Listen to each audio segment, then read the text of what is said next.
वेळेला आज सोलापूर गोवा विमानसेवा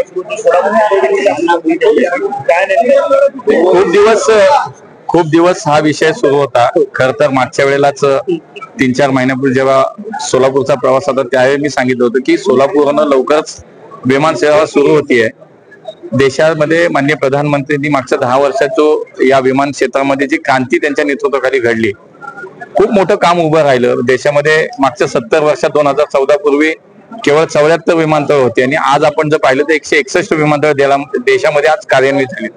त्यातलंच एक विमानतळ होतं सोलापूरचं आणि उडान योजनेच्या माध्यमातून आज RCS उडानमध्ये सोलापूरच्या विमानतळाचं त्यावेळेला बांधकाम झालं आणि त्यानंतर काही काळ प्रतीक्षा सोलापूरकरांना करावी लागली की विमान सेवेसाठी, पण आज प्रत्यक्षामध्ये सोलापूर आणि गोवा ही विमान सेवा सुरू झाली।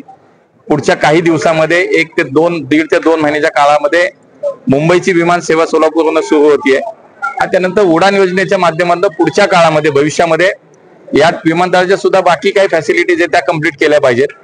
आज त्याच्यामध्ये नाईट लँडिंगचा विषय असेल, त्याच्यामध्ये पुढे भविष्यात एक्सपान्शनचा विषय असेल, या सगळ्या गोष्टीचा विचार करून पुढच्या काळामध्ये उडान योजनेच्या माध्यमातून हैदराबाद असेल, तिरुपती असेल या ठिकाणची विमान सेवा सुरू करण्याचा आमचा विचार नक्की आहे आणि त्यामुळे बरेच दिवस प्रतीक्षेत असलेले सोलापूरची विमान सेवा सुरू झाली। सोलापूर याच देशातल्या विमान क्षेत्राशी जोडलं गेलं।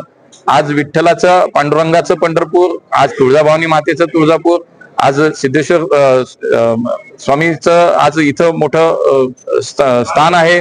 आज त्याच्यानंतर अक्कलकोट स्वामी, अशा या सगळ्या विषयाशिवाय सोलापूर ही एक मी म्हणतो की निश्चितपणे ही शब्दस्थानं तर आहेतच, पण पुढच्या काळामध्ये पर्यटन असेल, व्यापार असेल, उद्योग असेल, शेती व्यवसाय असेल, सगळ्याला चालना निश्चितपणे या विमान सेवेने मिळाल्याशिवाय राहणार नाही आणि चांगला एक प्रयोग या ठिकाणी आज निश्चितपणे झाला। माननीय मुख्यमंत्री यांचे विशेष आभार मानले पाहिजेत की सोलापूर ते मुंबई ही विमान सेवा सुरू करण्यासाठी राज्याच्या माध्यमातून VGF देण्यात आलं आणि शेवटी कुठलीही विमान सेवा सुरू करायची तर ती टिकवायची असेल तर ती शेवटी फायनान्शियली व्हायबल झाली पाहिजे, कमर्शियली व्हायबल झाली पाहिजे आणि ती सोलापूर मुंबई होत नव्हती, पण म्हणून राज्य सरकारने याच्यात पुढाकार घेतला। देवेंद्रजींनी VGF देण्याचं तात्काळ मान्य केलं आणि ती सुद्धा सेवा 2 महिन्याच्या आतमध्ये सुरू होईल।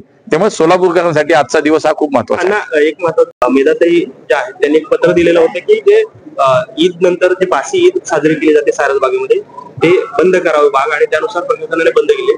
मुस्लिम संघटना काही आक्रमक झाल्याचं पाहायला मिळतं। मी आज प्रवासात आहे, मी पुण्यात गेल्या माहिती घेतो, मी प्रवासात आहे, पुण्यात गेल्यानंतर त्याच्याबद्दलची माहिती घेतो। आणि आपण विमान सेवा इकडे सुरू करत असताना मुंबईत रेल्वेचा एक मोठा अपघात झाला, 4 ते 5 नाही, दुर्दैवी घटना आहे। आता आम्ही सुद्धा सगळे बसलो असताना टीव्हीला पाहिलं, ती दुर्दैवी घटना आहे। निश्चितपणे त्याची चौकशी होईल, वरिष्ठ पातळीवर त्याची चौकशी होणार आहे आणि त्याच्यामध्ये नेमकं काय झालं हे अजून समोर आलं नाही, पण दुर्दैवी घटना आहे।